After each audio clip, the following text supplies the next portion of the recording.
L-Awtorità Maltija Turiżmu wettqet azzjoni immedjata ta' infurzar f'żewġ bajjiet Awċin li fihom inħarġu deckchairs b'mod illegali. Jirriżulta li fil-bajjiet ta' Mġarixxini u ta' Xwejni dew jiġu mikrija numru ta' deckchairs bla permess u f'azzjoni immedjata uffiċjali tal-Awtorità Maltija għat-Turiżmu żaru dawn iż-żewġ bajjiet pubbliċi fejn ikkonfiskaw id-deckchairs u l-umbrellel li nstabu bla permess. Fid-dawl ta' dan l-infurzar, il-Ministru tat-Turiżmu Konrad Mizzi qal li fl-eqel tal-istaġun sajfi huwa importanti li tinżamm l-ordni f'żoni turistiċi u bajjiet pubbliċi.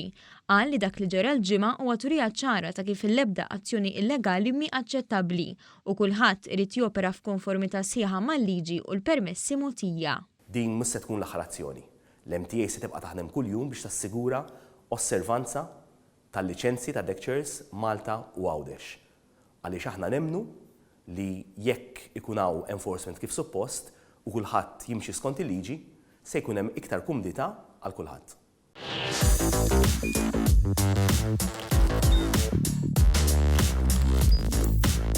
Idħol fuq one.com.mt u hemmhekk tista' tara l-programmi kollha li jxandru fuq One permezz ta' One Play.